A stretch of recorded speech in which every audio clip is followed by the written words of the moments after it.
Trade reboot द्वारा आयोजित इस ग्लोबल कमोडिटीज कॉन्फ्रेंस में देश विदेश के बहुत प्रतिभागी भाग ले रहे हैं और बहुत से अंतर्राष्ट्रीय स्पीकर्स भी हैं जो कमोडिटीज ट्रेड पर अपने विचार साझा कर रहे हैं। चलिए इसी क्रम में अब बातचीत करते हैं श्री अप्रमेय सक्सेना के साथ, जो कि हेड एक्सपोर्ट्स हैं हिंदुस्तान जिंक लिमिटेड के साथ। अप्रमेय जी, कार्यक्रम में आपका स्वागत है। नमस्कार। नमस्कार, बहुत बहुत धन्यवाद। सबसे पहले तो ये बताइए कि जब कमोडिटीज ट्रेड में जिंक की बात करें तो देश और विदेश में आप क्या मार्केट ट्रेंड देखते हैं? देखिए, मार्केट ट्रेंड जिंक का हमेशा से ही अच्छा रहा है।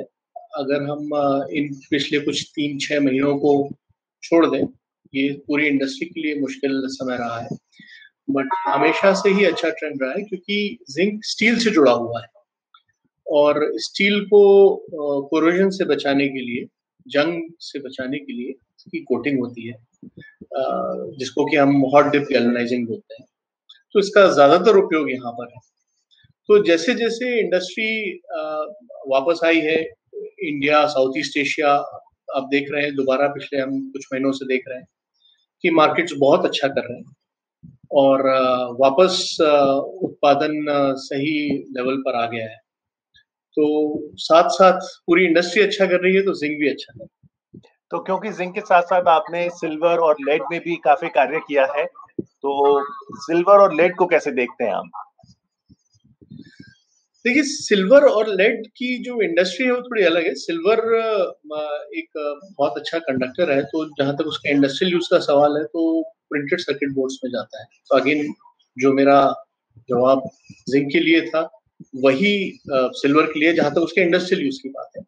Otherwise silver is also a commodity which is, जिसको हम कहते हैं कि इन्वेस्टमेंट कमोडिटी।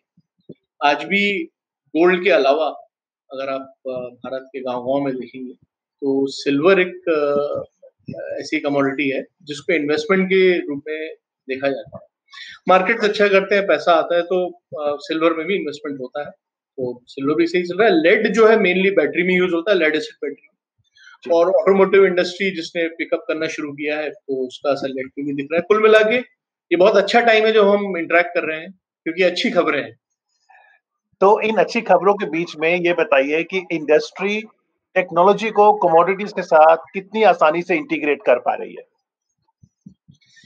देखिए, ये अगर इंडस्ट्री चाहे कि हमें टेक्नोलॉजी की तरफ नहीं देखना है तो वो ऑप्शन नहीं है, पहली बात। क्योंकि आप कोई भी इंडस्ट्री जो है इकोसिस्टम में काम करती है, अकेले काम नहीं करती। तो जब सब चीजें टेक्नोलॉजी से जुड़ी हुई हैं, एक एफिशिएंसी का एक स्तर होता है, वो आपको भी मेंटेन करना होता है। तो जहां तक मैं अपनी कंपनी की बात करूं, हिंदुस्तान जिंक की बात करूं, तो हमने ये माना है कि टेक्नोलॉजी जो है वो साइलोज में नहीं होती है। मतलब ऐसा नहीं कि एक डिपार्टमेंट में है, बेचने में है, खरीदने में है, ऐसा नहीं। हमने डिजिटाइजेशन और टेक्नोलॉजी को एक की वैल्यू माना है, की पिलर माना है, और इस कारण से चाहे हमारा माइनिंग हो, स्मेल्टिंग हो, और प्रोडक्शन प्रोसेस हो, इवन सेफ्टी हो, ह्यूमन रिसोर्सेज हो, मार्केटिंग हो, परचेज हो, सब जगह टेक्नोलॉजी आपको हर जगह दिखेगी। और मैं आपको मार्केटिंग के कुछ जरूर उदाहरण शेयर करूंगा, आप जानना चाहेंगे? जी जरूर बताइए। जी, देखिए सर, कमोडिटी में अमित जी क्या है कि कमोडिटी में हमेशा ये माना गया है कि दो लोग मिलकर नेगोशिएट करेंगे, बातचीत करेंगे, और उसके बाद आप कहेंगे कि ये हमारा भाव है। तो हमने कहा कि भाई इसको पारदर्शी क्यों ना बनाया जाए जी, तो दो लोगों की नेगोशिएशन पे ही क्यों डिपेंड रखने दिया जाए, इसको पारदर्शी बनाया जाए। और छोटे से छोटा कस्टमर, जो खासकर एमएसएमई है हमारे कंट्री के, छोटे से छोटे कस्टमर के पास ये ऑप्शन रहे कि वो at the click of a button, we call it 3 clicks, जो अभी हमने नया प्लेटफॉर्म लॉन्च किया है evolve, it's a 3 click platform. So in 3 clicks आप मेटल बाय कर सकते हैं। अच्छा। और जिस प्राइस पे आप बाय करेंगे उसी पे कोई दूसरा करेगा, बिकॉज वो प्राइस जो है वो आ रहा है वो सबके लिए सेम। अच्छा। और एलएमई, जिससे लंदन मेटल एक्सचेंज पे ये प्राइस होता है, तो उसमें 25 टन का लॉट होता है। बट हमने ये जो प्लेटफॉर्म बनाया है, इसमें हमने जो चीज अचीव की है वो ये है कि आपको 25 टन मिनिमम बाय करने की जरूरत नहीं है। आप 1 टन भी ले सकते हैं, 2 टन भी ले सकते हैं, किसी भी डिनोमिनेशन में, किसी भी मल्टीपल में ले सकते हैं, जो भी आपको अवेलेबल है उससे। और हमने अपने ऑटोमेशन के साथ ही हमने बैक टू बैक हेजिंग जिसको हम बोलते हैं, वो हमने अचीव किया है, ताकि कस्टमर जो भी बाय करे, जिस भी प्राइस पे बाय करे, उसको हम हेज भी कर सकें। जी। तो कुल मिला के कस्टमर को, या छोटे से छोटे कस्टमर को कितनी आसानी हो गई है। और कस्टमर छोटे बड़े की बात नहीं है। मान लीजिए आपको अगले हफ्ते जरूरत ही 20 टन जिंक की है, तो आपको 25 क्यों लेना है? ठीक है। आपको जितनी जरूरत हो उतना लीजिए, बाद में जरूरत हो तो ये एक जो और ये 18 सितंबर को हम गो लाइव गए पूरे इंडिया में, तो बड़ी रिसेंट जो है बात है, और बहुत अच्छी तरह से परसीव किया गया इसको, और बहुत एमएसएमई से भी हमको बहुत अच्छे फीडबैक आए, और इसलिए मैं इस बात को पर्टिकुलरली साझा करना चाहता हूँ। जी बिल्कुल। तो अप्रमेय जी, आपको और आपकी टीम को तकनीक के प्रयोग के लिए तो मुबारकबाद है ही, लेकिन ट्रेड रीबूट की अगर बात करें, और जिस तरह से उन्होंने ब्लॉकचेन पर आधारित एक ग्लोबल प्लेटफॉर्म बनाया है, आप इस प्लेटफॉर्म को कैसे देखते हैं? ब्लॉकचेन का उपयोग हमने भी किया था, और हम चाहते हैं कि ये जितनी जल्दी और प्रचलित हो जाए, जितनी जल्दी इसमें ज़्यादा से ज़्यादा एजेंसीज लोग जुड़ें, उतना अच्छा है। क्योंकि देखिए, ब्लॉकचेन जो है वो एक ऐसी चेन है, जैसे नाम से पता लगता है, कि उसमें सारे प्रतिभागी होने चाहिए। एलसी नेगोशिएशन के लिए है तो ज़्यादा से ज़्यादा बैंक्स उसमें होने चाहिए, इंटरनेशनली और नेशनली भी। दूसरा, उसमें एलसी रिलेटेड जो डॉक्यूमेंट्स रहते हैं, या एक्सपोर्ट्स रिलेटेड या इंपोर्ट रिलेटेड जो डॉक्यूमेंट्स रहते हैं, उनमें एक शिपिंग लाइन का बहुत महत्वपूर्ण पार्ट है, बिल ऑफ लीडिंग वहां से आता है। तो ये सब चीजें आपस में जुड़े, और कल का जो सेशन था उसमें भी मैंने बोला कि इतनी सारी एजेंसीज इन्वॉल्व रहती हैं, खासकर एक्सपोर्ट या इंपोर्ट में, CHA, CFS, inspection agency, shipping line, इतनी सारी एजेंसीज रहती हैं कि इन सबको एक साथ लाके डिजिटाइज करना, ऑटोमेट करना, कोई एक एजेंसी कर सकती है।